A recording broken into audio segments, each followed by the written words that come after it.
The following presentation is a production of Alpha and Omega Ministries Incorporated and is protected by copyright laws of the United States and its international treaties.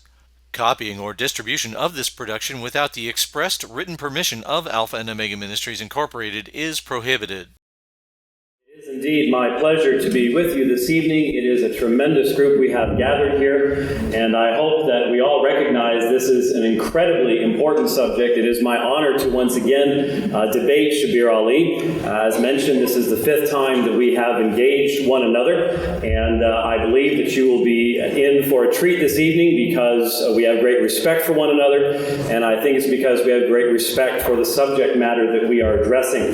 And I hope that you likewise will be able to focus upon what's truly important this evening. But we have very little time, unfortunately. I'd like to begin with a quotation from Ignatius, who was the bishop of Antioch, writing around AD 107. He said, "There is one physician of flesh and of spirit, generate and ingenerate, God in man, true life in death, both from Mary and from God, first passible and then impassible, Jesus Christ our Lord." He likewise said in writing to the church at Ephesus, "By the will of the Father and of Jesus Christ our God." Later he said, "For our God, Jesus the Christ." And when he wrote to Polycarp, he said, "Await the one who is above every season, the eternal, the invisible, the one for our sake, who for our sake became visible, the untouched, the impassible, who for our sake suffered, who endured in every way for our sake." Now this is the first generation after the apostles. Clearly we have here testimony of a belief in the deity of Jesus Christ. It wasn't something that came about at the Council of Nicaea in 325. There's tremendous evidence that the early Christians believed in the full deity of Christ as soon as the apostles had passed from the scene. How could that have happened? Where did they get this idea? Well, I think if we turn to the New Testament, we find out. The Apostle Paul, when he wrote to the church at Philippi, quoted from an early hymn of the church. Probably this material precedes Paul's own conversion to Christianity. It comes from the very earliest years of the Christian faith, and he said these words. Writing the Philippians, he said, "You must have the same mindset among yourselves that was in Christ Jesus." And here's the part of the hymn.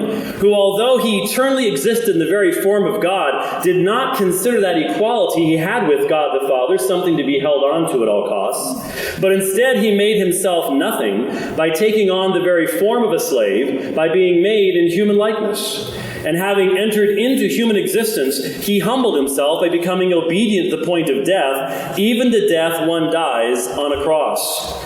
Because of this, God the Father exalted him to the highest place and bestowed on him the name which is above every name, so at the mention of the exalted name of Jesus, everyone who is in heaven and on earth and under the earth bows the knee, and every tongue confesses Jesus Christ is Lord, all to the glory of God the Father." Now if this precedes Paul's own entrance into the Christian faith, then we are going into the very earliest years. This again does not come after the Council of Nicaea.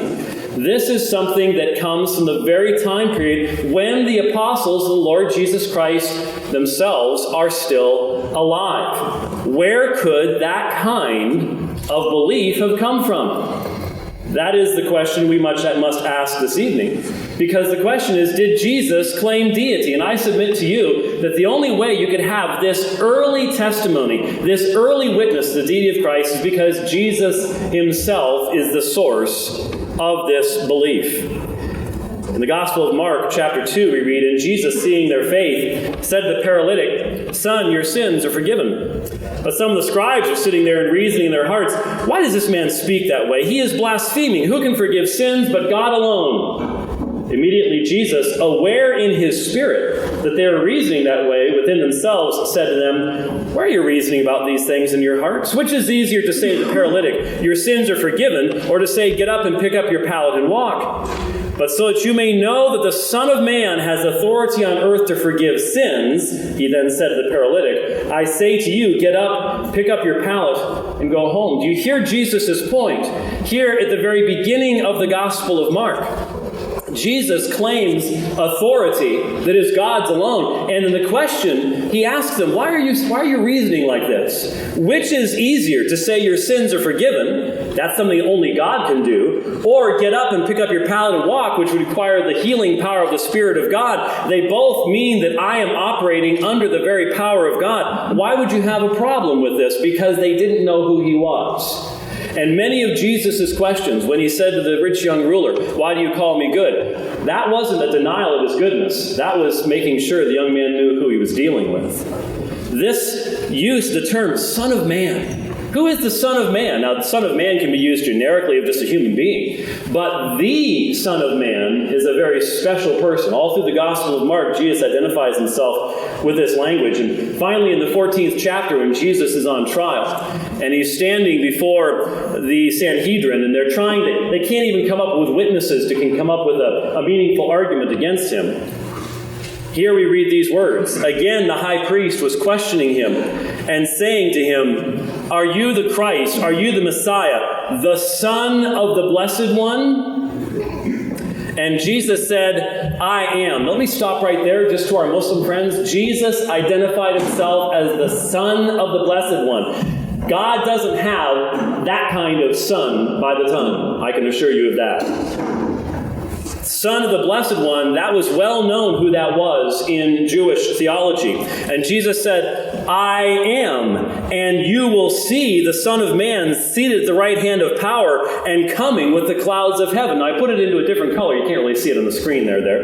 But I put it into a different color because those are quotations from the Old Testament. I'll look at them in just a moment. Now, notice the result. Tearing his clothes, the high priest said, what further need do we have of witnesses? You have heard the blasphemy. How does it seem to you? And they all condemned him to be deserving of death. What did Jesus say? If Son of Man is just simply, well, that just means I'm a human being. If that's what it means, then why did they understand this as blasphemy? Because of the text that Jesus had just quoted of himself. He quoted from Psalm 110. There, Yahweh says to my Adonai, sit at my right hand until I make your enemies your footstool. This exalted being, Jesus was identifying as himself in the same way that he quotes from Daniel chapter 7. And in Daniel 7 it says, I saw in the night visions, and behold, with the clouds of heaven there came one like a son of man. And he came to the Ancient of Days and was presented before him, and to him was given dominion and glory and a kingdom that all peoples, nations, and languages should serve him. And I put the Greek term there so you can see that. That's latruo. That's the highest form of religious service and worship is given to the Son of Man prophetically in the book of Daniel. Jesus applies these words to himself at his own trial, saying, I am the Son of the Blessed One, and the Jews know exactly what it is that he is claiming for himself. His dominion is an everlasting dominion which shall not pass away, and his kingdom one that shall not be destroyed. This is Jesus' own teaching about himself in the Gospel of Mark. But it's not just Mark. Here in Matthew chapter 11, we read Jesus saying, all things have been handed over to me by my Father, and no one knows the Son except the Father, and no one knows the Father except the Son, and anyone to whom the Son chooses to reveal him. Now, once again, we have to recognize the dialogue that we're in here. I know what the third ayah of Surat Al-Ikhlas says, Lam yalid wa lam yulad. But here is Jesus saying, I am the Son, and I am uniquely the Son, and as the Son, no one knows me except the Father. This is not a mere Rasul speaking, my friends. No one knows the Son except the Father, and no one knows the Father except the Son, and anyone to whom the Son chooses to reveal him. May I suggest that those words are directly contradictory to Surah 5:117, where Jesus says, you know the secret, I don't know. Here, Jesus, and these words were written within a matter of decades after Jesus' crucifixion, burial, and resurrection. And he says, no one knows the Father except the Son, and anyone to whom the Son chooses to reveal him. Let me tell you something, my friends. My sincerest prayer for everyone in this place this evening is that the Son would reveal himself and reveal the Father to us this evening. That truly is my desire in our being here this evening. Jesus said in Matthew chapter 7, "Not everyone who says to me, 'Lord, Lord,' will enter the kingdom of heaven, but the one who does the will of my Father who is in heaven. On that day many will say to me, 'Lord, Lord, did we not prophesy in your name and cast out demons in your name and do many mighty works in your name?' And then I will declare to them, 'I never knew you. Depart from me, you workers of lawlessness.'" Now, these words are very important to Christians because there are many people running around saying, "Lord, Lord," but they do not act in accordance with the Father's will. And Jesus says they will not enter into the kingdom of heaven. And not everybody who says, "Lord, Lord," to Jesus will enter into the kingdom of heaven. But I hope you hear what Jesus said. You must call him Lord to enter the kingdom of heaven. That's what his words say. Just saying Lord doesn't get you in, but everyone who enters in will say Lord. And notice what Jesus says to those he casts away.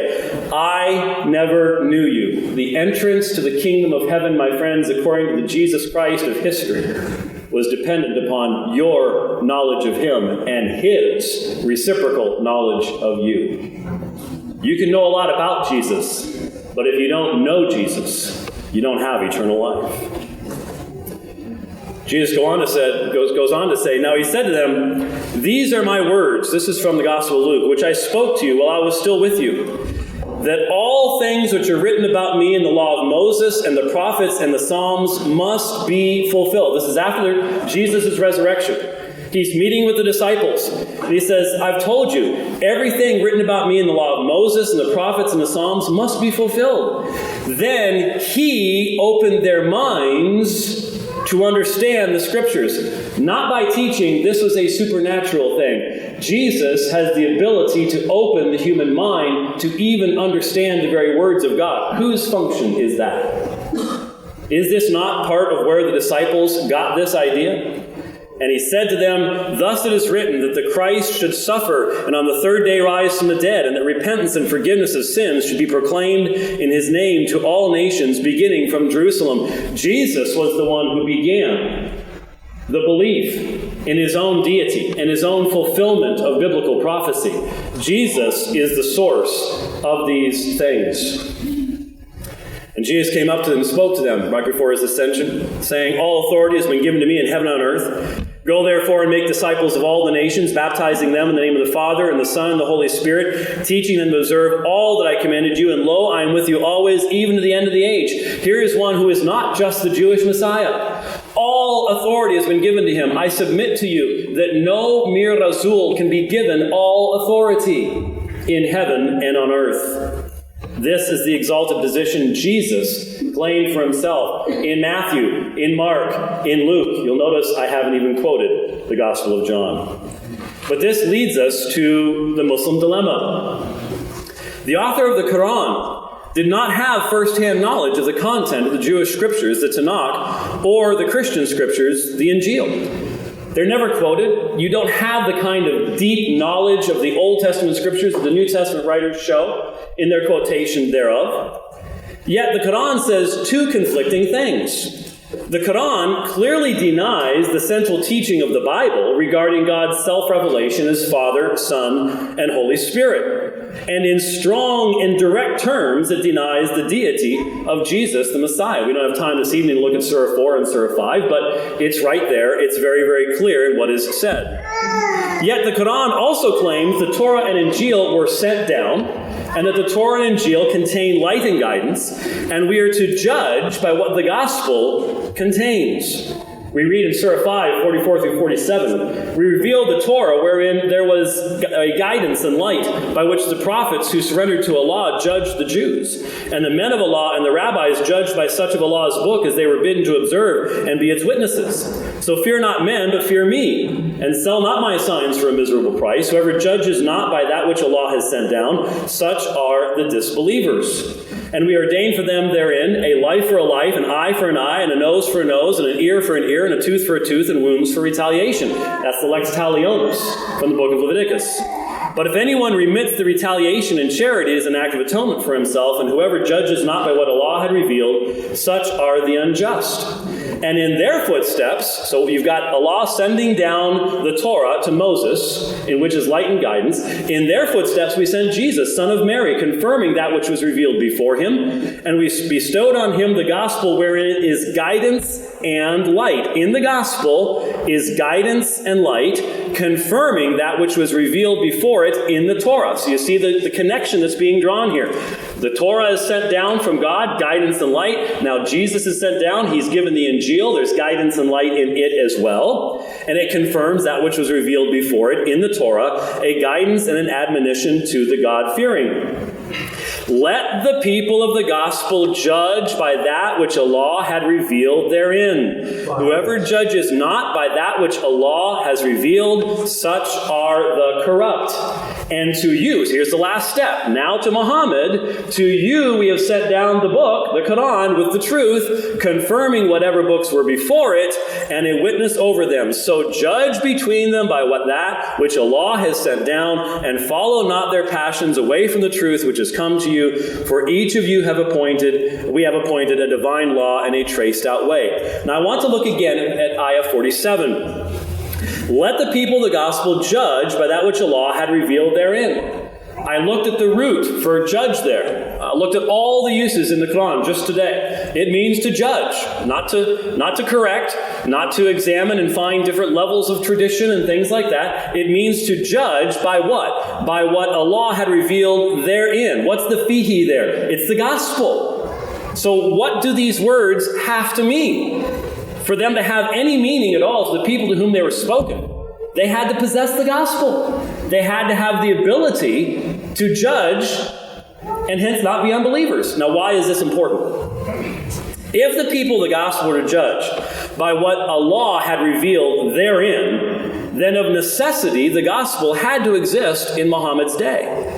Now we know what that gospel looked like as we possess entire copies of the Bible that were written centuries before Muhammad was born. We know exactly what it taught, and we know that the Quran does not represent what it taught. Therefore, if the Quran is correct, that the gospel existed in the days of Muhammad, and the gospel reveals throughout its text the deity of Christ, at every level, no matter how you take it apart, and I know that my friend Shabir loves the liberals out there that engage in redaction criticism, and they cut stuff apart, and we'll find out if he's become consistent, and now he's started to cut apart the Quran and look at the different levels of it, and so on and so forth. We'll find that out tonight. But it doesn't matter what level of tradition you're at, the deity of Christ is testified throughout everything in the gospel. And so if the Quran is correct that the gospel existed in the days of Muhammad, and the gospel reveals throughout its text the deity of Christ, which the Quran denies, then the Quran is in contradiction with itself. Because if I judge by the gospel, then I have to reject a message that denies what the gospel teaches. But if the Muslim asserts the corruption of the gospel prior to the giving of the Quran, then Surah 547 makes no sense. As the people of the gospel could not judge, and by the way, that's an imperative form of the verb there, judge by what Allah has revealed therein. Hence, the Quran would be nonsensical. So which one is it? Does it contradict itself? Or was there no gospel by which they could even fulfill the commandment in the first place? 2 minutes. Muslims have, since the end of the 19th century, been using double standards in denying the biblical witness to the deity of Christ. That is, they will utilize one form of scholarship, redaction, criticism, whatever it might be, in taking apart the biblical witness, but they won't do the same thing for the Quran. Now, folks, there are scholars out there that are consistent on this point, and they are not our friends. They're not friends of the Christians here, they're not friends of the Muslims here. But it is time, my friends, for Muslims to begin using just balances, equal weights, as Surah 55:9 commands you, and to abandon double standards in this matter. The answer to our question this evening is simple. Every credible source, historically, and every theological source, revelationally, gives the consistent answer to the question, did Jesus claim deity, as yes. Only by fragmenting the witness of the Bible can one avoid its testimony found in the words of Thomas himself. where in encountering the Lord Jesus Christ after his resurrection, Thomas answered and said to him, "My Lord and my God." That, my friends, is the confession of the earliest Christians. Not because Paul came along and perverted the message, not because the original followers of Jesus were too weak to maintain his teaching, but because they were following his message and they knew that God had invaded time. The Word had become flesh. Did Jesus claim deity? Yes, my friends, he did. It's throughout the New Testament. Thank you very much. I've listened carefully to Dr. White, and it was a pleasure listening to him again. I want to begin, as always, by praising our Creator and Fashioner, asking him to send peace and blessings upon all of his prophets, his messengers, and upon all of the righteous people of all time, including all of the men and women who are here in this hall tonight, all of your families. And may God bless all of you, heal all of the people who are sick, especially the founder of this foundation. Now, on to our topic. Where do I begin? First, I enter this discussion not as an academic scholar, that I might do if I were presenting something in a university setting. I am a theologian of the Muslim faith, and there's no secret about that. This is my particular bias. This is where I come from, and it is important that we recognize what biases we have so that at least we can take that as a stepping stone for overcoming whatever biases we do have. Second, if I'm not approaching this as an academic scholar or as a historian, in what sense would I approach this? I am approaching it as a theologian, but at the same time, I want to be aware of whatever historical studies have been done regarding Jesus, so that if there is a firm conclusion from history, I should not believe something contrary by faith. I believe that faith should rest on and it should build upon and rise above things like historical evidence and empirical studies. In other words, what people might refer to as facts. We should not say that I believe something when it is contrary to fact. However, facts only take us to such an extent, and then faith takes over. So I believe that faith can continue where facts stop. Now, of course, there are historians who try to understand the life and teachings of Jesus. And today's field of historical studies regarding Jesus largely is done without reference to God, without reference to the Muslim or Christian idea that Jesus is a man who has been somehow commissioned by God to preach a message. For historians, this is out of the question. They examine the things that they could feel, see, and touch, rather than things that people believe either intrinsically or as a matter of faith. John Meyer, in his book, The Marginal Jew, says that his work comes out of the thinking of what would happen if we put together in the same room a Catholic, a Protestant, a Jew, and so on, and have them hammer out what can we know about Jesus. He wants to arrive at some neutral ground.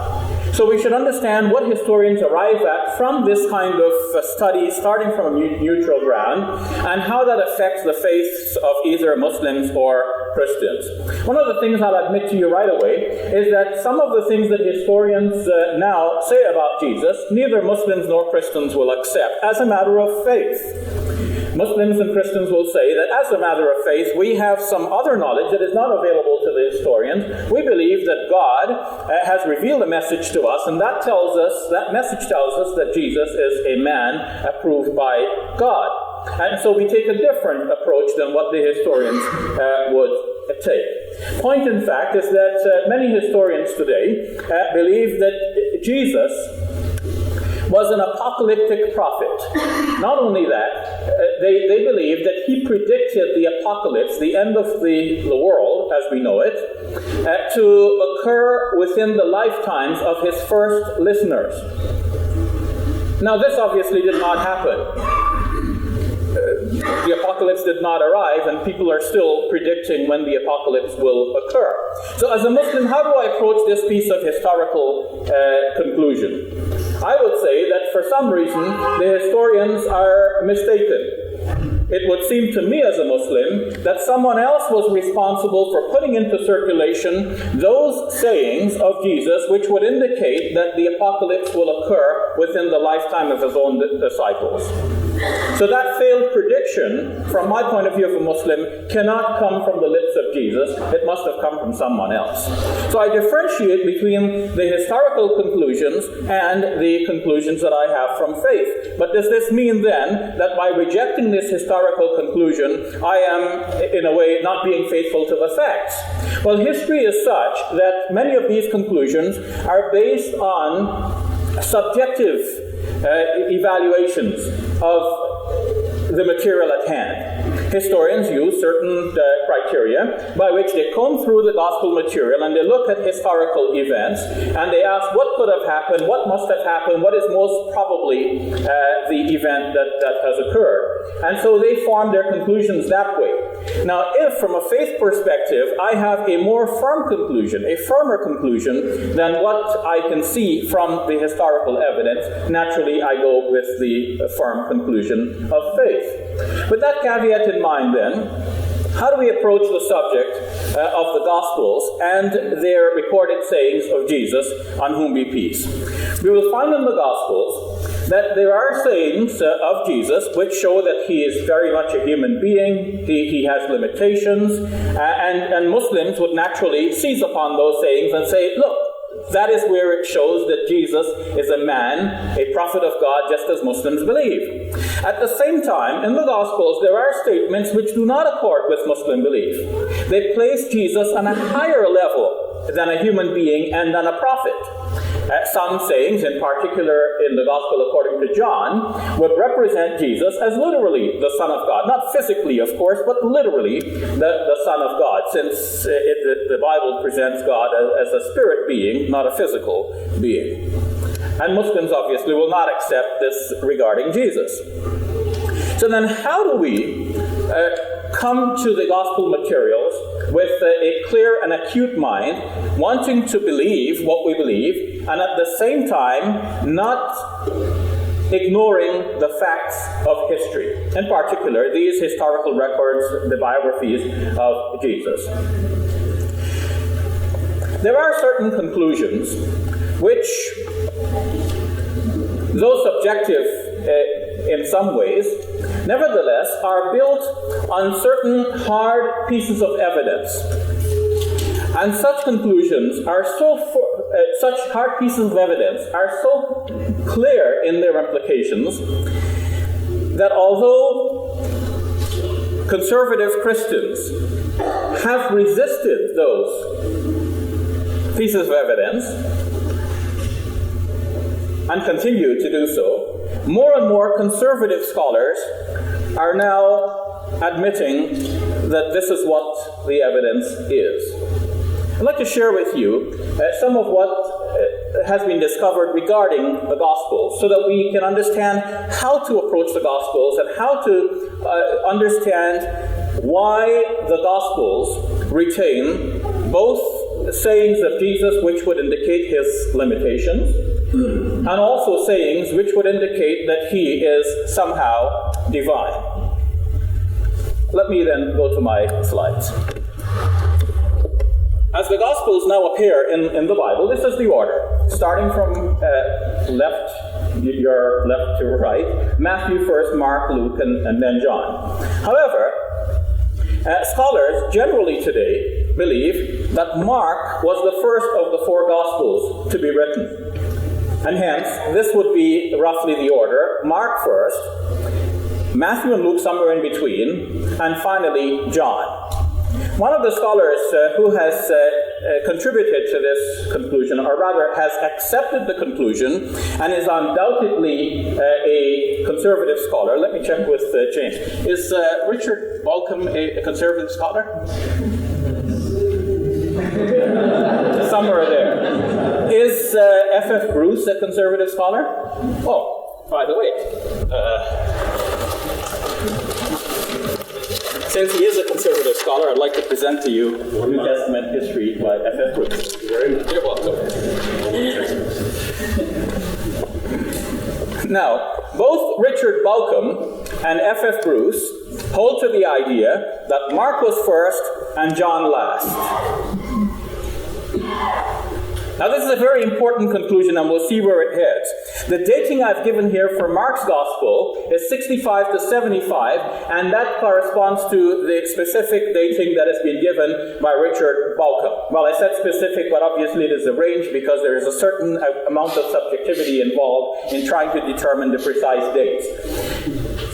According to F.F. Bruce, a few years earlier than this, because he said the middle of the middle 60s, and so it could be somewhere in close to that, but not to the 75 number. John's Gospel in the last decade of the first century, so anywhere from 90 to 100, and this seems to be what F.F. Bruce says repeatedly, that John wrote towards the close of the first century. Now, what else do these scholars tell us? So Matthew and Luke are somewhere in between, but it is important to notice also that the scholars believe that Mark was a source used by Matthew and Luke in the composition of their own Gospels. Now that's natural. If somebody has written a Gospel, you're going to write another one. Why start from scratch? You use the existing document and you write it according to the way you know the facts to be, or to bring out the message you would like to bring out. So Matthew and Luke did this. But, as noted by F.F. Bruce, Matthew and Luke sometimes made improvements to Mark's Gospel. Now, he didn't spell out what all of the improvements are, but the improvements are, I believe, very important, and we should take cognizance of what they are. For example, there are improvements which show that in Mark's Gospel, somebody addressed Jesus as Rabbi, such as in Mark chapter 9, verse 5. But then in Matthew's Gospel, in the same incident, you can compare them side by side. You go from Mark to Matthew, the same incident, the person referred to Jesus as Lord. So in Mark 9:5, Peter said to Jesus, Rabbi, it is good for us to be here. In Matthew 17:4, Peter said to Jesus, Lord, it is good for us to be here. So in the one gospel, he's called Rabbi, the earlier one. In the later gospel, he's called Lord. So there is a significant improvement here from a Christian point of view. Second, there are improvements in which we find in the later gospel that Jesus describes himself as Lord. For example, in Mark chapter 13, verse 35, therefore, keep awake, for you do not know when the master of the house will come. Compare that with Matthew chapter 24, verse 42. Keep awake, therefore, for you do not know on what day your Lord is coming. When I mentioned this in Seattle a few years ago, James took issue regarding this. Actually, I haven't mentioned it in Seattle. I mentioned it elsewhere, then James took issue with it during our Seattle debate. And following that, I wrote a rejoinder reaffirming that this difference actually does exist. Third, there are improvements in which the later gospel calls Jesus the Son of God. For example, Mark chapter 8, verse 29, Peter answered him, you are the Messiah. But compare that with Matthew chapter 16, verse 16. Simon Peter answered, you are the Messiah, Son of the living God. So the later gospel has inserted here, Son of the living God, in Peter's speech, as it is admitted by many scholars who have worked on this. 4, there are improvements in which the later gospel suddenly calls God Father, or has Jesus call God Father. Mark chapter 3, verse 31, whoever does the will of God is my brother and sister and mother. Matthew chapter 12, verse 46 improves that by saying that Jesus said, for whoever does the will of my Father in heaven is my brother and sister and mother. So it was God in the earlier gospel, was Father in the later gospel. 5, there are improvements so as to have people pray to Jesus. For example, when a storm broke out, Jesus was asleep in the stern, and the disciples came up to Jesus and awoke him, according to Mark's gospel, Mark chapter 4, verse 38, and they said to him, Teacher, do you not care that we are perishing? What did they call Jesus? Teacher. Again, Teacher, do you not care that we are perishing? In Matthew chapter 8, verse 25, same incident, they approached Jesus and they said, Lord, save us, we are perishing. What did they call him this time? Lord. It's the same incident, just the later gospel. The situation has been changed, or the wording has been changed. Then there are improvements to reduce Jesus' emphasis on one God. In Mark chapter 12, verse 29, Jesus was asked, what is the first and the greatest commandment? And this is what he said. The first is, Hear, O Israel, the Lord our God, the Lord is one. You shall love the Lord your God with all your heart and with all your soul and with all your mind and with all your strength. So he repeated basically what is known as the Shema Israel, which pious Jews will repeat twice a day, reminding themselves that there is only one God, Yahweh, as to use the name that James already used here tonight, or Jehovah, to use another spelling of the same name. Whether that is right or not, that's a different question, but it's popular. Some say Jehovah, some say Yahweh. According to Deuteronomy chapter 6, verse 4, Hear, O Israel, the Lord your God, the Lord is one. The name there that is translated as the Lord is Yahweh or Jehovah. So it really sounds in the New Jerusalem Bible, Hear, O Israel, Yahweh, your Lord, is one Yahweh. Jehovah, your Lord, is one Jehovah. In fact, in Deuteronomy, it also says, besides him there is no other. Jesus is repeating the same as the first commandment in Mark's Gospel. But then the same story is told in Matthew's Gospel. What has happened to the first commandment? It's just not mentioned. In Matthew chapter 22, verse 37 and 38, Jesus just simply said the part about loving your Lord with all your heart and all your soul and with all your mind. And he said, this is the greatest and the first commandment. But that's not true. That is not the first commandment. The first commandment is, as it was mentioned in Mark, the earlier of these two Gospels. Finally, or last but one, there are improvements to reduce the distinction which Jesus made between himself and God. For example, in Mark 10:18, a man had come up to Jesus and called him, Good Teacher. And Jesus then replied, Why do you call me good? No one is good but God alone. But in Matthew 19:17, the same incident is there, and the man approached Jesus and called him and asked him, what good deed must I do? I have to start over. See, in Mark's Gospel, the man comes up to Jesus and says, Good teacher. But in Matthew's Gospel, the man comes up to Jesus and says, Teacher, what good deed? So, whereas in Mark's Gospel, he calls Jesus good, so then Jesus replies, Why do you call me good? In Matthew's Gospel, he only asks about what is good, and so Jesus says, Why do you ask me about what is good? So Jesus does not repudiate the title in Matthew's Gospel. According to James Dunn, Matthew here has modified not only the response, but in order to get the modified response, he also modified the man's question. Finally, there are improvements to cover the human limitations of Jesus. For example, in Mark's Gospel, chapter 11, verses 12 to 14, Jesus approached a fig tree thinking that he would find fruit on it, but when he did not find any fruit on it, he cursed the fig tree. Why didn't he find any fruit on it? Mark is very clear. Because it was not the season for figs. But then in Matthew's Gospel, chapter 21, verse 18, the situation is changed. Jesus is hungry. He sees the fig tree. He went to it. He found nothing to it but leaves. And he said to it, May no fruit ever come from you again. The difference is that Matthew here has removed the mention that it was not the season for figs. This allows Christians to meditate on Matthew's statement and make that into a parable about good and bad and what happens to those who do not fulfill their functions. They get destroyed, just like this fig tree, because they do not do what they're supposed to do. But as Mark's Gospel makes it plain, the reason there were no figs is because it was not the season for figs, and therefore it appears that Jesus here has made a mistake, which is natural for a human being. Muslims would not have any difficulty accepting that such an error could occur. Finally, in the minute that I have remaining, when we go to John's Gospel, we see that in John's Gospel, the situation has improved even further. Now, we go apart from these three Gospels to John's Gospel, and we notice that now Jesus, suddenly, the whole thing is rewritten. So whereas in fact in Mark's Gospel you will find, for example, that Jesus is praying in the Garden of Gethsemane, indicating that he has a will different from that of the Father, but nevertheless he submits his will. In John's Gospel, we're told that Jesus wouldn't pray like that.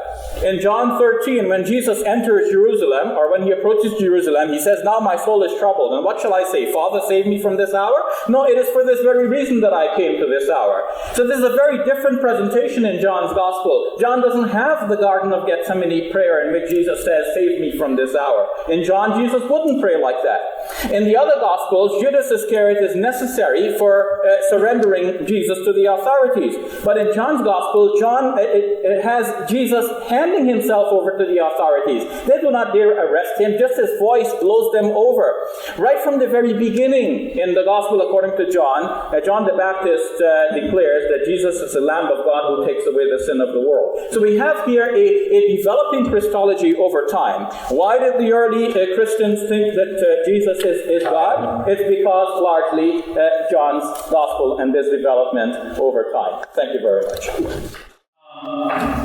Shabir, if I could clarify a couple of your positions that I'm unclear on. Do you believe that do you still believe that Jesus prophesied in John 14 and 16 about the coming of Muhammad? You mind if I try to get this closer? Sure, go ahead. So far away. Oh, you got one close? Okay.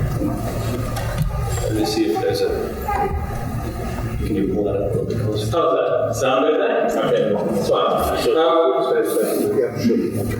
right, go. Can you get it closer? My approach to the Gospel according to John follows largely from my studies of Raymond Brown's 2-volume work on the Gospel according to John. And now, he says that the Gospel of John went through 5 stages of editing, and there were 3 different persons involved in that process over time. Now, that is necessary to understand my approach to the particular passages that you're referring to. The Paraclete passages where Jesus speaks of someone to come after him who's called the Paraclete in John chapter 14, 15, and 16 have different layers of material regarding the Paraclete. And the way in which Raymond Brown puts the layers together are slightly different from the way I conceive it. Of course, I come to this from a Muslim perspective. I would like to see Muhammad mentioned there, but at the same time, I believe that a very careful sifting of the material and looking at Raymond Brown's detailed arguments leads me to take a different angle at a certain point. I see where at a certain point he has tried to make it Jesus, the Holy Spirit, coming to indwell the Christians, and I see that argument is weak, and it is more likely that the earliest layer of Paraclete saints was about a human being to come after Jesus, and that the early church turned this into the Holy Spirit to indwell in Christians. So the only reason I brought that up is if you believe that there is something still inspired there, what is the standard that you can use to tell us what in John or Matthew or Mark or Luke is still from God and what is not? Is it not then, as you said in your opening, is it your Islamic beliefs? My Islamic beliefs to a large extent guides me. I should not try to hide that fact. This is where I begin. At the same time, the scholars do try to come up with criteria for determining what is early, what is late. For example, I mentioned John Meyer. The criterion of embarrassment, for example. He gives us an example of the interaction between John the Baptist and Jesus. To many scholars, the way it is mentioned in Mark's Gospel was embarrassing for the early church, and they would not have invented it because it is embarrassing to themselves. They would more likely invent things which would be in their favor, rather than something that they would have to then try to explain away later on. So that is one criteria. I looked at these criteria that historians use, and I tried to put all of that information together, and in the end, to arrive at a position which is at once faithful to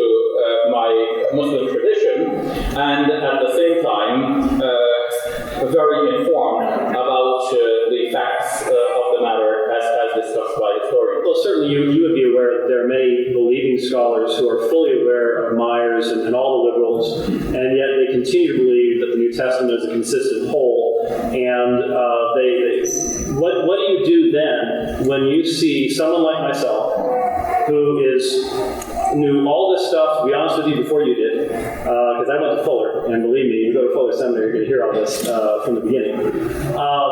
And yet, I do not accept the naturalistic worldview behind that. How do you deal with the existence of that scholarship in light of the fact that it seems that you bring the same worldview to the examination of the Quran that I bring to the Bible? You and I, it sounds like, have the same approach to our sacred texts, but you're using a completely different approach when you approach mine.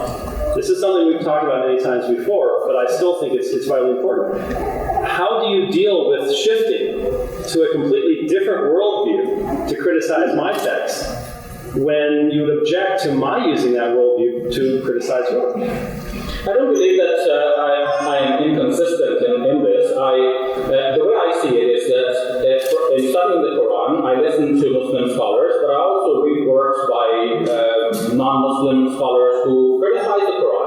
I read works by Christian missionaries who try to point out errors in the Quran, who try to prove that it is not of divine origin. After looking at all of the information presented both by Muslims in favor of the Quran as a sacred text and information presented by non-Muslims against the Quran as a sacred text, I then make up my own mind as to where the facts lead, and then I have a view which could be nuanced. It may not necessarily be the view that an average Muslim may hold. It may be a more nuanced and particular view. In a similar way, I have certain beliefs regarding Jesus and who he is, based on my Muslim background. And at the same time, I listen to non-Muslim historians about Jesus and what they have to say. I look at what scholars are describing, I look at the information that they have presented, and I feel that a person like yourself, with all due respect, are not paying close enough attention to the specific matter of redaction criticism to look at how the material has changed as we go from Mark to Matthew and Luke and then finally John. Okay, well, let me ask you a question about that. What physical evidence, do you claim any physical evidence for having knowledge that Matthew possessed a manuscript of Mark and was edited? This is not based on physical evidence. This is based on many centuries of historical studies. If we get Historical studies of what? I'm getting to that. If we have two documents that are very similar to each other, we naturally wonder if there is a common source from which both documents derive. When scholars have looked closely at the Gospels of Matthew, Mark, and Luke, they started to posit a source for the three because they're so similar in the outline of events and even in the narration of singular events within that broad outline. And the more they tried to reconstruct what that source would have been based on the common material between the three, the more and more that source looked like Mark's Gospel itself. At one point, they called it an or Marcus, a source of Mark, an earlier version of Mark's Gospel, and eventually they felt that it's not even necessary to do that, though the nuance is necessary at times. But I understand all that, but the problem is, have you looked at the worldview that is behind the production of these theories? Because what you're presenting to us are theories. You don't have any manuscripts of John that are different than what John has said. You don't have any manuscripts of Mark. You have no solid evidence. What you have is scholars who could not believe. Well, let me put it this way. You said Jesus predicted the apocalypse in his own lifetime, right? No, I didn't say that. You said, did Jesus predict the apocalypse? You said that as a Muslim you would not believe that the words attributed to him. Okay, so someone else put those words in Jesus' mouth. This is what a Muslim would want to believe, yes. Okay, why do you believe that the words of Jesus recorded in the Gospel are talking about the apocalypse and not merely the destruction of Jerusalem in Matthew chapter 24?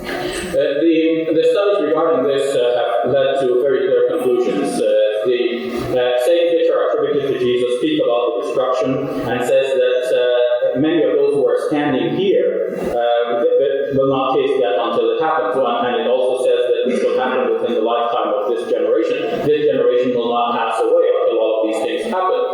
Jesus looked at the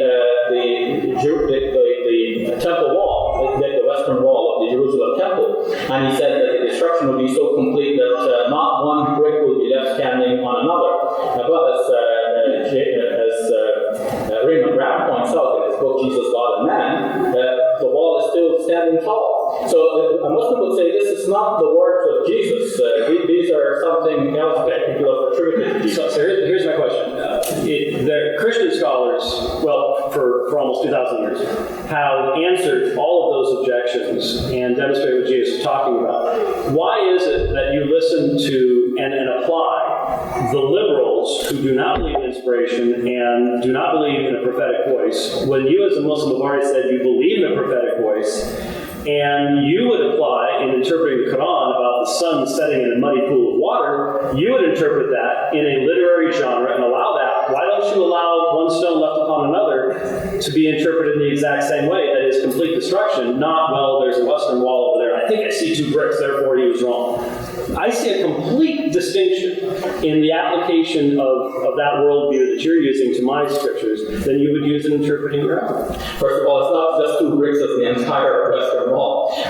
Second, even as a Muslim, I must have my rationality intact. I look at very clear evidence and I draw my conclusions. When something is said so clearly that it will happen and then it doesn't happen, well, then I have to admit that there is an error here. Something is wrong. And the same thing will have to be admitted, whether it's about the Quran or the Hadith or any aspect of whether Muslim or Christian or Jewish or whatever text. I believe we should not sacrifice our rationality for the purpose of faith. Faith and rationality go together.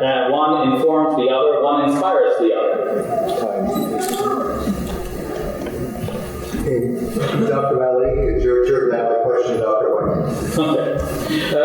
Dr. White, in your opening remarks, you said that Muslims here are in a dilemma because, on the one hand, the Quran approves of the Gospels, and at the same time, the Quran does not approve of doctrines which grow out of the Gospels, such as you say, the divinity of... I didn't say they approve the Gospels. I said that Surah 547 uses an imperative command to the Al-Injil to judge by what is contained in the Gospel. And therefore, the Gospel had to exist for them to be able to fulfill the commandment that's found in there in the Quran. Yeah, I'm not asking you about anything different. That's precisely what I'm asking you about. So since you've said that, and have you paid attention to the fact that the verse says, let them judge by what God has revealed therein? Yes. So what does that mean to you?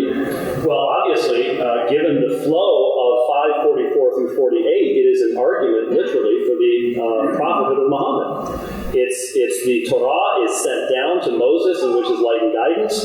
Jesus comes, he's given the Injil, he confirms what came before. The Injil has light and guidance. Now Muhammad has come, he's been given the Quran. What he is given has light and guidance. It confirms that which came before. In fact, acts as a hymen over that. And so it's an unbroken chain that is supposed to convince both Jews and Christians, I am the continuation of this thing that God has been doing all along.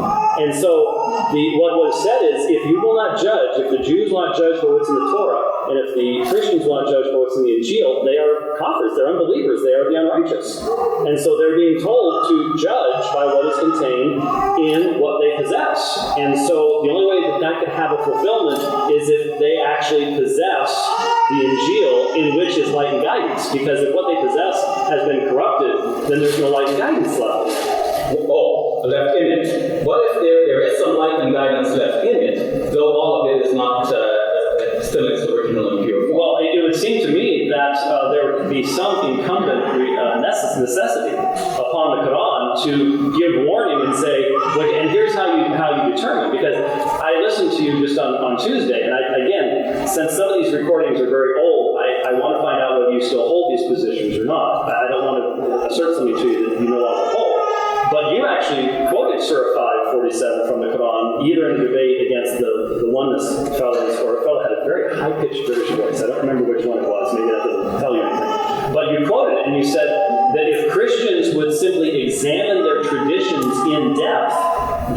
able to see these different levels and discover the real Muslim Jesus underneath all these different levels. Is that still how you would understand it? And that's part of what I would understand regarding this verse. Oh, okay. I would just simply say it does not cross my mind, and I don't think it crossed the mind of Ibn Kathir, Al-Qurtubi, or anybody else, that what Surah 547 is saying is wait for about 1,400 years for redaction criticism to develop, use that to atomize the text of the New Testament, and then you'll find the Muslim Jesus.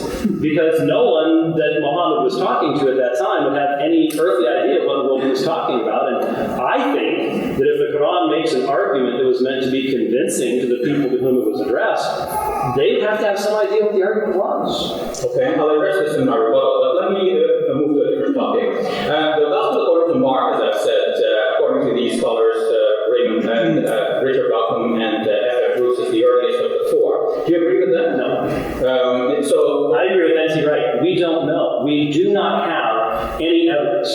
The early church thought Matthew was the first. A computerized study recently made Luke the first. The fact of the matter is that barring the discovery of the originals with date stamps on them, it is always a matter of conjecture. And I suggest, along with a number of scholars, that the best way to approach this is not to assume literary dependence and close the doors to everything else, but there was something else that Richard Bauckham himself, in his book, Jesus and the Eyewitnesses, emphasizes very strongly, and that is the eyewitnesses were still alive during the time of the writing of the Gospels, and there was this thing called oral tradition. I think that's why you see those differences, is because Mark's writing to one audience, Matthew's writing to another audience, Luke is writing to another audience. They're drawing from the same oral tradition, and they emphasize different aspects. Not that they're sitting there. Luke says he used other written sources, so if Luke has other written sources, I don't have any problem with that. But the idea of sitting around and creating a snowball and inserting a certain, well, let's be honest, what you're saying is they were being dishonest with the text. They were literally creating a religion that would prompt people to commit massive acts of shirk. I mean, we can't say these people were morally neutral in doing this. I think we need to be open about this. If we're going to say Paul and John especially were just really bad guys, then we need to be open and saying they're really bad guys. But no, I believe that I do not know who was written first. Mark may have been, but I actually look at the information and go, you know why most people put the dates on it that you put on Mark and those things? Because they don't believe in prophecy. They don't believe they could have prophesied the destruction of Jerusalem. You and I believe in prophecy. So I would put Mark in the late 50s at the latest, Luke and Matthew in the 60s, and some people make strong arguments for John pre-70. I know Hebrews is pre-70. I don't think there's any question about that. okay, now, in previous debates, you have accused me of just following liberal scholars. And I've gone to great pains to find conservative scholars. They're very few. And you're very few. And you have a here. I need to bring you more books here. Hold on. The time that we have, I brought you Richard Bauckham, F.F. Bruce. Yes. Now, I know you have expressed some hesitation about Richard Bauckham. I'd like to know what's wrong about him. I didn't say there's anything wrong. But let me answer my question. Okay. My question then is, are you still going to accuse me of following liberal scholars and saying that this is the date of Mark and that Mark is the earliest of the four? I am going to accuse you of not listening to the large portion of us who argue against those things and who say the reason of the popularity in quote-unquote Christian scholarship for these things is due to an anti-supernaturalistic bias. Shabir, what I've always said to you is exactly what you said to Bob Morey in your debate when I quoted it to you. You're a supernaturalist, but you take off your supernaturalist perspective when you read our scholars, and hence you don't recognize when these folks are functioning on a foundation that says, well, it's talking about the destruction of Jerusalem, so it has to be after the destruction of Jerusalem. So both Richard Bauckham and F.F. Bruce are anti-supernaturalists? No, wait a minute. You're confusing here the order of the Gospels and the dating of the Gospels. And the idea that someone could say, there are conservative scholars that might put Mark and Matthew and these others very late for reasons other than anti-supernaturalist ones. But the people who, for example, cut John up into parts without any historical evidence that these stages ever existed, in a way that you wouldn't even agree with the way they put it back together again, they are functioning from a worldview that fundamentally says we are embarrassed by the existence of the supernatural in our text. And so we will try to explain it away, just as you know, there are liberal Muslims who are embarrassed by the presence of the supernatural in their text. But I don't think you and I are ready to explain those things away or dismiss the presence of the supernatural in our text. Yeah, unless you start saying that Bruce and Malcolm are anti-supernaturalists and they're no longer conservative scholars, I will not see your point. But I have another question for you. You have written that Mark ends with chapter 16, verse number 8, in which case you are doing away with the longer ending. Now, if Matthew was written first, That's to the earliest manuscript. if Matthew was written first, what would be the need for Mark? If Mark was written first, isn't it natural that the way in which somebody has tried to improve upon Mark by giving it a longer ending, that Matthew and Luke have also improved upon Mark by giving their own alternative endings? Two things. You're not seeing what Richard Malcolm emphasizes and what F.F. Bruce emphasizes, and that is the Gospel of Mark existed in a time when the kerygma, the spoken word, the spoken tradition, was the very essence in which that gospel was represented. And secondly, you're assuming literary independence so that everybody would know Matthew, and therefore, if everybody knows Matthew, then there's no reason for Mark to have a shorter ending because there's all that stuff in Matthew. We live in a day of cell phones and PDAs and the internet, and information goes around so fast, most of us can't even keep up with it. That was not the situation back then. You could live in an area of your entire life and never travel more than 7 miles from where you were born. So the idea that everybody would have known, well, Matthew's already written his gospel, it's on the internet, isn't it? And there would have been Mark may have been living in a place where he's never heard of a written something called the Gospel of Matthew.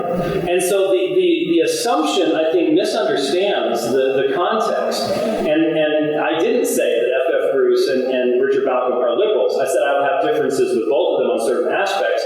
And there's a difference between the dating of the Gospels and things like that. But Malcolm himself, if you read Jesus and the Eyewitnesses, emphasizes the fact that those books were being written during the lifetime of the eyewitnesses, and that functioned as a control so that we can trust the text of the New Testament. So I would certainly agree with him on that matter. Time. I really hope you can see, sometimes in the crossfire it gets lost. I'm here this evening because I love my Lord Jesus Christ, and I love my fellow believers, and I love Muslims. And I have a tremendous respect for the gentleman sitting behind me, and for Neil too, sorry. Not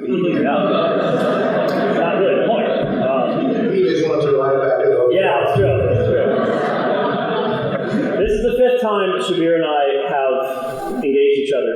And if you sense a little bit of frustration in my heart, it's because I listen to this man, and he knows I have listened to his lectures that he gives to Muslims. I have spent hours and hours and hours listening to this man speak. And inconsistency drives me crazy. And if I really like you, I'm going to point it out to you. And I really believe that Shabir needs to see that the liberalism that he has embraced, and he'll say, well, these guys agree with this part. There is a worldview, folks. You have to know what your worldview is. I don't care. I'm talking to Christians and Muslims here. If you believe that God has spoken, then you and me, we make for a minority in our world today. Our belief that God has spoken is under attack, and I don't care whether you're Jew, Christian, or Muslim. If you say God has spoken, the secular world around us says, you're crazy. And there is a tremendous amount of scholarship out there being perpetrated by people who teach in seminaries and Bible colleges and universities, and they call themselves religious people, but they don't really believe God has spoken, and they don't believe that anything that claims to be revelation can actually be consistent. And that's what we're seeing tonight. Did Shabir really respond to my presentation? I showed you. I know this stuff. I went to Fuller Theological Seminary, for crying out loud. I was a freak at my seminary for my first master's degree, because I actually believe God had spoken consistently. And so I've heard all the redaction criticism. I know all this stuff. I had to read all the commentaries and all that stuff. I know where it's coming from. And I simply say to you, you and I, my Muslim friends, we don't share the worldview that is behind that kind of tearing apart the very fabric of written revelation. It is assuming inconsistency. You don't approach the Quran that way. why should I approach the New Testament that way? Why not listen to consistent responses? For example, Jesus, no one put false words in Jesus' mouth in Matthew, Mark, and Luke about the destruction of Jerusalem. Jerusalem was destroyed in the lifetime of those people. You have to just look more carefully. I'm teaching through Matthew chapter 24 right now. You can see that there are certain things that are filled with destruction of Jerusalem, and there are certain things that go beyond that. There really isn't any question about that. There is no need to assume that there have been lies placed in his mouth. And we need to understand, folks, Shabir has not said this evening, well, this may not have been what Matthew wrote, or this may not have been what Mark wrote, or something like that. That's a common accusation that's made, and I'd be happy to respond to any accusations about the alleged inaccuracies of the transmission of the text of the New Testament, because I say to you, the New Testament has been transmitted to us the way God wanted it to be. It has been preserved by God, and it is in fact a miracle of God's work of preservation. If I had time, I'd be happy to demonstrate that. But the reality is that text of the New Testament, in whatever layer of tradition you want to theorize, and all of that stuff from Roman Catholic scholars, it is theory. It's not fact. It's, this is one way of thinking about it. Maybe it happened this way. We don't know. Folks, there's all sorts of theories about how the Quran was put together. There are people who theorize Muhammad didn't exist. There are people who theorize that Surah Al-Baqarah circulated as one book, separate from the others, and then it became combined. And there's all sorts of stuff about the sources that the Quran utilized. Surah 19 has Jesus speaking from his cradle. That's in the Arabic infancy gospel. It was written 150 years earlier. There are lots of scholars. Every single scholar that Shabir was quoting would agree, there's reliance there. Do you accept that? Do you accept that type of application? If not, why not?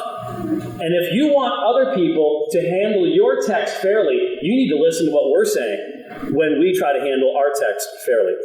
For example, Shabir said, there's many texts in the New Testament that show Jesus as a man, a prophet of God. Every Christian on the planet believes that Jesus was a man and a prophet of God. It's just that he wasn't just that. Yes, he was a prophet, he was priest, he was king, but he was so much more than that. He truly was man. He had to be the sacrifice for our sins. So yes, we believe that he was a man, he was a prophet of God. But all of this material, and I do want to just mention really quickly, Shabir, the issue about kurios in Mark 13:35 and Matthew 24 came up in our debate at Biola in 2006. And I asked you during cross-examination, because what you'd been saying, and I heard you say it again on a recording, but again, I don't know how old it was, that this is an example of an exaltation of Jesus, because in Matthew it says kurios, but in Mark it says master of the house, and Lord is higher than that. Both use the term kurios. Ha kurios teis oikios is the term in Mark 13:35, the master of the house. It uses kurios. If anything, this would be another example of Matthew using Mark using a longer form, and Matthew uses a shorter form, which he did very, very often in his recounting of various incidents. I did bring up the Shema. Jesus believed in the Shema. But that same Jesus quoting Shema, who said, Shema Yisrael, Yahweh Eloheinu, Yahweh Echad, accepted the worship of his disciples, even in the Synoptic Gospels.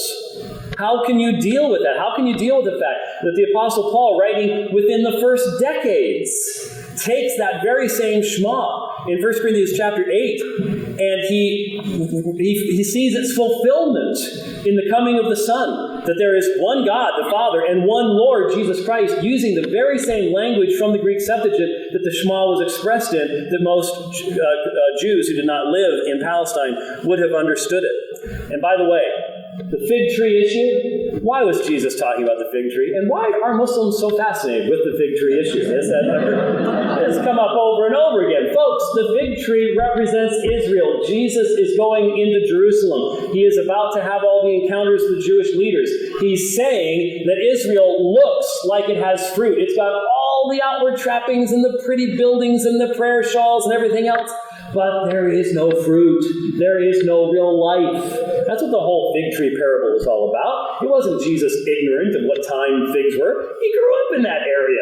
Do you really think? I mean, it would almost be like someone in Toronto saying, well, it's always snowing in March. Well, it's not now, is it? You know when it's supposed to be snowing here. He knew when and it's not right now. It's hot in here. You got some fans or something? I'm from Arizona and it's hot in here. I mean, really. Jesus Jesus knew when the season of figs was. He was making a point about the people of Israel. They weren't walking after God. This is clearly what is there.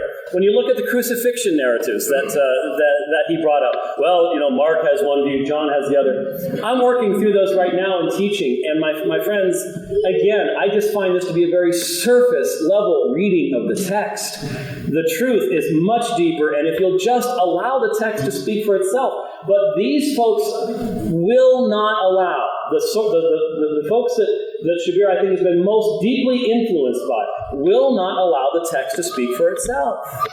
And so that takes me back to the dilemma. And I'll be interested in hearing what Shabir has to say about it. But if I try to obey the command, and the first word, Surah 547, is in the imperative. You can confirm that for me if you would, Shabir. In the Arabic, it's in the imperative form. It says, judge. The people of the gospel are to judge by what's contained therein. The only object, the only antecedent for fihi there is the gospel. How am I supposed to do that? When I do that, I find that the revelation of the Quran comes from someone who didn't know my gospel, didn't know my New Testament. My New Testament wasn't translated into the Arabic language. With the earliest manuscripts we have from the end of the 9th century. And if you believe that Muhammad was illiterate, he had no access to my gospel. He may well have believed that what he was saying was consistent and the gospel would support him. But he was wrong, and that's why we're here this evening. And if I love you, I will say that, not out of disrespect to you, but out of honor for my Lord and Savior Jesus Christ. That's why we must understand and hear what we're saying. So often we pass by what each one of us is saying, and that's why I'd like to say to Shabir, let me recommend some books to you to read from folks who actually believe God has spoken, rather than the folks who are embarrassed by prophecy or embarrassed by the supernatural nature of Scripture. And I think that you'll discover that there's a lot of us out there. This evening, we've asked the question, did Jesus claim deity? I've demonstrated that the only way to understand the text is that he did. And that really is the issue we need to be focused upon this evening. Thank you very much for your time.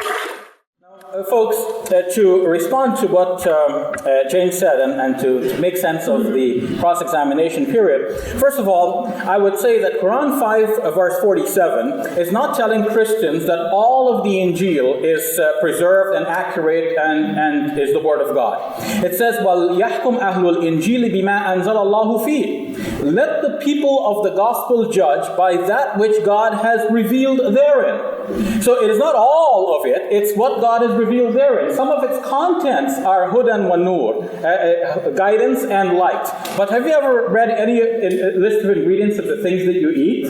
It's not only one thing. So you might say something is in there, but that's not the whole thing. It's got that, plus it's got some other things.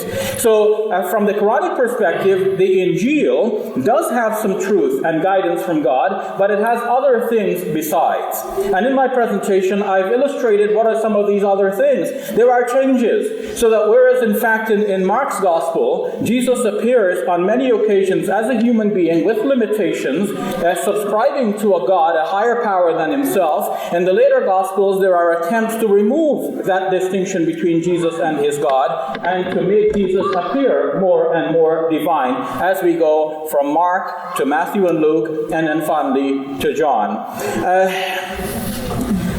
James talks a lot about Shabir's inconsistency. When it comes to the Quran, Shabir is just listening to people who believe in the Quran. When it comes to the Gospels and to Jesus, Shabir is listening to hypercritical liberal scholars who reject everything supernatural. I don't believe this is true. It is true that I do have my bias as a Muslim. I cannot deny that. And when I do approach the world of information out there, I have to be selective. Not everybody can learn everything all at once. There are certain things that we find attractive, certain things that we do not. But I do listen to criticism, I do listen to suggestions from James, and I do investigate what he advises that I investigate. For example, in my last debate, he advised me to investigate the writings of Leon Morris. Last night, I was at Trinity Graham Library into the late hours at the University of Toronto, studying the writings of Leon Morris. He also advised me to study F.F. Bruce in my last debate, And so I got books by F.F. Bruce, I studied these works, and I cited from F.F. Bruce. But then that's still not good enough. So what do we have to do then? As a Muslim, am I expected to just listen to those Christians who say that Jesus is God and then believe in everything they say? Obviously, this would be too much. Just as I do not expect James to listen to the Muslim scholars who say that the Quran is the Word of God and just end it right there. I expect him as a non-Muslim to investigate, to listen to all sides of the question, to study, and then to form his own conclusions about what is right and what is wrong, what he can believe in the end. I believe this is precisely what I'm doing. I have been led to believe that Richard Bauckham is a very conservative scholar. And in fact, in some of our past encounters, I'm sure that James had recommended Richard Bauckham. In fact, I recall seeing Richard Bauckham's name on a list of books that James had circulated for as recommended reading. But now, I quoted from Richard Bauckham, and this is still not good enough. So, I pointed out in a written piece some time ago that it becomes frustrating when we try to dialogue, and we're being told that your dialogue is approaching this from the wrong angle, and when we ask for the right angle, we're led to a certain path, and then we're still told that that's the wrong angle, when it turns out that what we're citing from the conservative Christian scholars is still not good enough. Now, when it comes to the Quran, of course, as a Muslim, I keep my mind open. I read, as I said, writings from a wide variety of sources. Those who are critical of the Quran. Those who will say, for example, as James pointed out, that the Quran, in speaking about Jesus, depends on apocryphal sources. So I have to have a way of putting that all together. And the way I understand this is that the Word of God, the Quran, speaking from divine authority, draws the attention of people to the divine truths. And in doing so, God uses whatever people knew at the time as the starting point. And this is logical argumentation. The Quran is a hujjah, it is an argument. So it's a logical argument starts with premises that will be acceptable to the people that you are presenting your argument to, and then you build upon that. So if some people knew the stories about Jesus from apocryphal sources, the Quran starts there and then develops its own theology out of that. Some people knew the stories as they are in the Gospels. The Quran starts there and then develops its own theology from that. In any case, the Quran arrives at the same place, that Jesus is a prophet, a messenger, the Messiah of God, but still a servant and a humble worshiper of God who has been made into God by other people who claim that for him. The Quran says, يُضَاهِئُونَ قَوْلَ الَّذِينَ كَفَرُوا مِنْ قَبْلِ. They follow the sayings of those who have disbelieved of old. It's not that the Quran is ignorant of what the New Testament says and of what Christians believe. It is that the Quran just doesn't agree with that.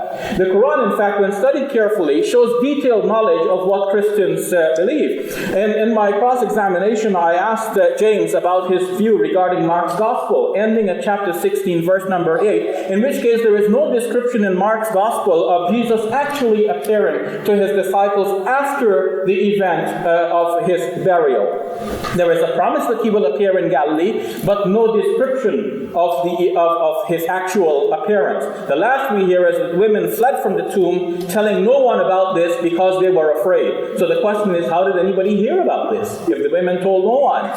Somebody then appended a long conclusion to Mark's Gospel, somebody appended a short conclusion, and somebody put the two together, and somebody else put a further insert into the longer conclusion. And that shows you how the Gospel materials have been handled over time. This is only the hard evidence that we have showing the corruption in motion, and now requiring that these added portions be removed.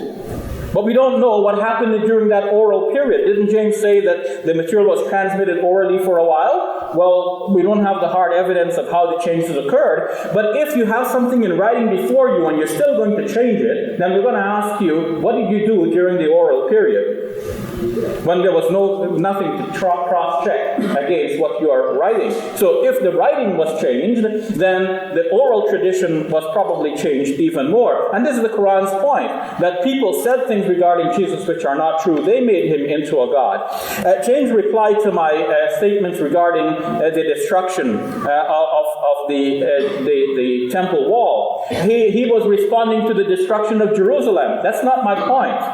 Yes, Jerusalem was destroyed during the lifetime of those who heard Jesus. But that was not the prophecy. There were two prophecies. One is that the apocalypse, the actual day of judgment, will occur. Jesus will come back from the clouds of heaven. And two was that the temple wall will be so completely destroyed that not a stone will be left upon the other. According to historians, both of these prophecies were uttered by Jesus and both failed. A Muslim will say, I will not go by the historians in this case. It looks like somebody else said this about Jesus, but they said it so early and so widespread that now all historians can do is submit to this evidence and say, well, it looks like Jesus said this on the criterion of embarrassment. The Christians would not have invented this, and so it looks like Jesus said it, and Jesus' prophecies failed. For a Muslim, this cannot be, because it would mean that Jesus is a false prophet, because the Deuteronomy chapter 13 says that if a prophet says that something will happen, then it doesn't happen. That is a false prophet. Deuteronomy 18 as well. And for Muslims,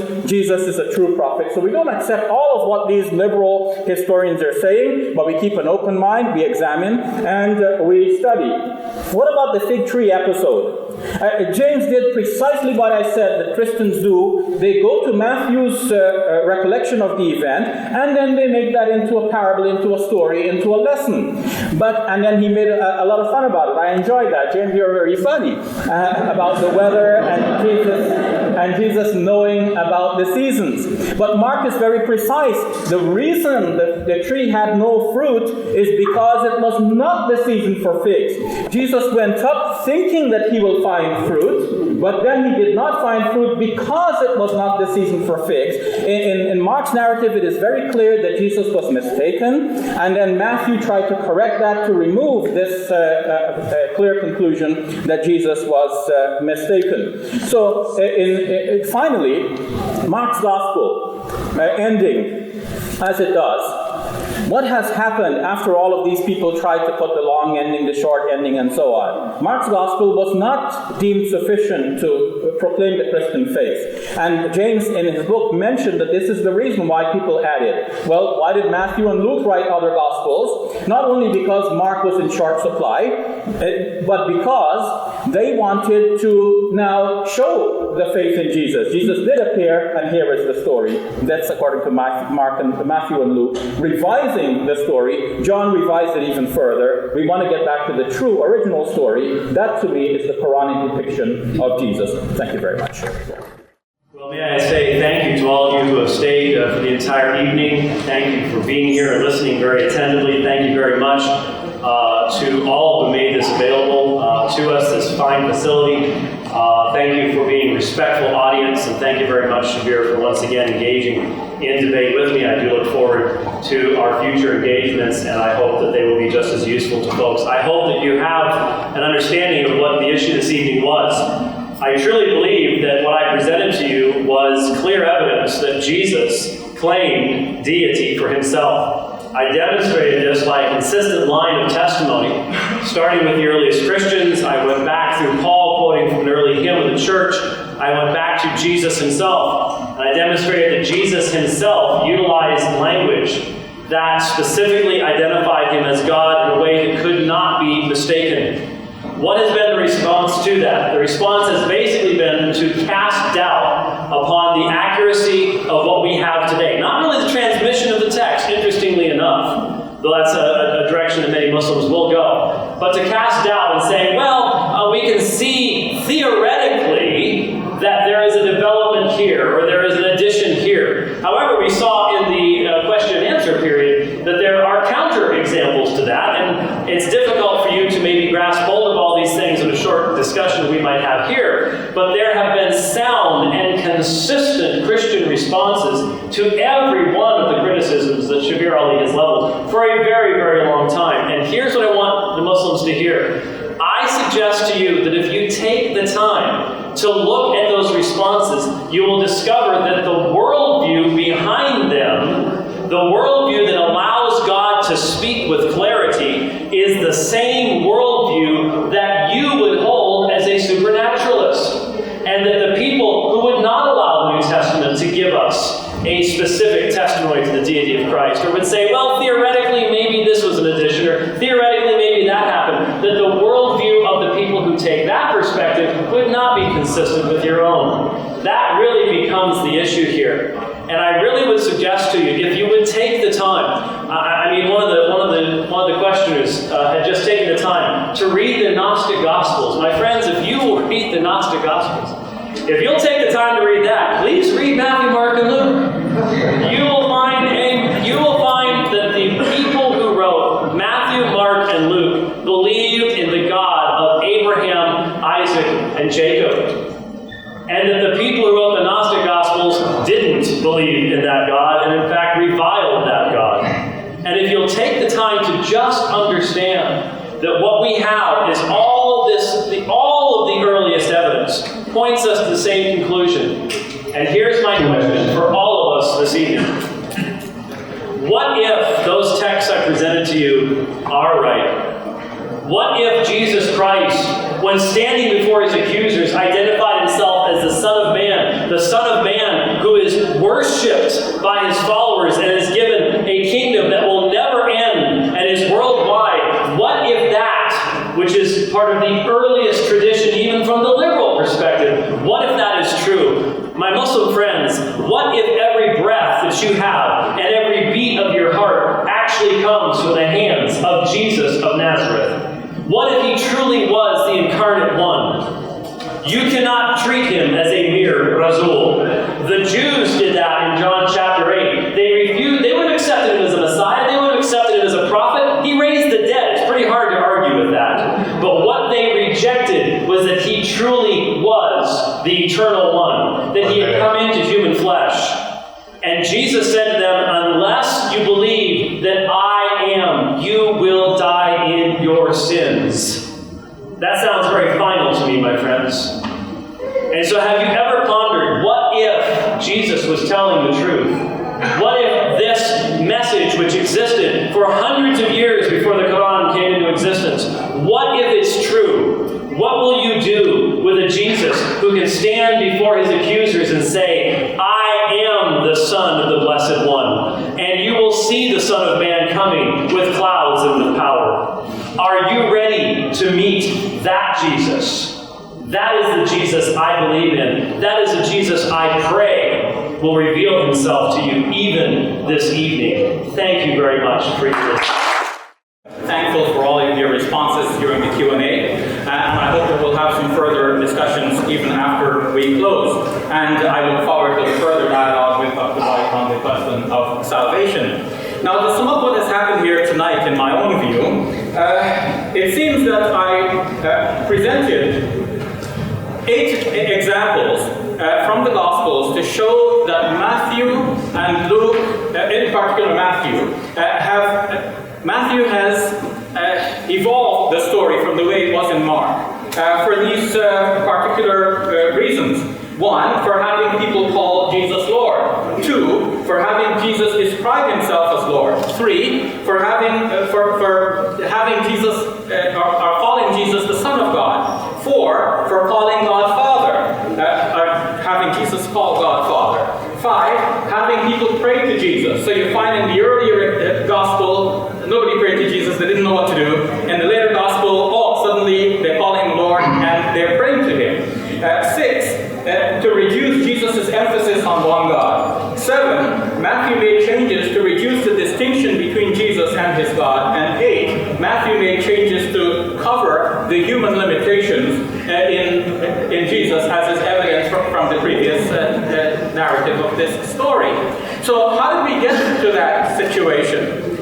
James will say, no, this is just liberal scholars saying that. But I actually cited conservative scholars who have accepted the basic presupposition that Mark is the earliest of the 4 Gospels and that Matthew and Luke copied Mark. Now once you accept that and you stare so clearly at these examples, you don't have to be an anti-supernaturalist to see that there is a difference between the two. In fact, it will be the opposite. You would have to be some kind of supernaturalist to say that what I'm seeing here is not really that. For example, Peter said to Jesus, Rabbi, in the first gospel. In the second one, he said to Jesus, Lord. Same event, Rabbi, Lord, a lot of difference. In the one event, previous one, Peter just simply confessed, "You are the Messiah," and so on. These are clear examples of changes. You don't have to be a believer in one thing or another. You just have to be a rational human being. You see that one guy is saying this, one guy is saying the other thing, and the two things don't match. It is very clear. So when we saw that, what was James's reply? Well, he tried to deal with one example, the example about the master of the house. And he says, well, okay, the word Lord is used in both of them in the Greek, but notice what is done in the first example. In the first in Mark's Gospel, Jesus refers to himself as the master of the house. That's like saying in Arabic, Rabbul Bayt. But then in the second Gospel, he refers to himself as the Lord. That's like saying in Arabic, Ar-Rabb. So there's a difference between Rabbul Bayt and Ar-Rabb, master of the house, or Lord of the house if you like, and the Lord. There's a change between the two. And this change has been admitted by Robert Stein in his book, The Synoptic Problem, on page 86, where he says that Matthew has, it seems evident that what Matthew has done is change the saying about the parables, master of the house, to Lord. So this is biblical scholarship, folks, and I'm very surprised that after I've gone to the trouble of citing conservative scholars, I'm still hearing from James that Shabir, you're not citing the right scholars. This is a very confusing sort of signal I am receiving. What about the apocryphal material? The apocryphal material is not necessarily wrong. There may be some truth in the apocryphal material, and one has to evaluate them as we evaluate any other material. So if the Quran refers to some material which is not in the Gospels, that doesn't mean that the Quran is referring to something wrong. Somebody made a decision to not include that and to include this. That's somebody's decision. Could be a wrong decision. The Quran is more wholesome in its approach in looking at whatever materials were available and then bringing out its own theology based on that. What I found interesting is the problem of definition. James in his book on the Trinity said that a lot of discussion goes on because people don't define their terms. But if we define Yahweh as the Trinity, and then Yahweh sent the Son, then the Son is not included in the Trinity. If we describe Yahweh as the Father, and He's the only God, then only the Father is God, the Son cannot be God. I think we have set it on a wrong footing because James failed to identify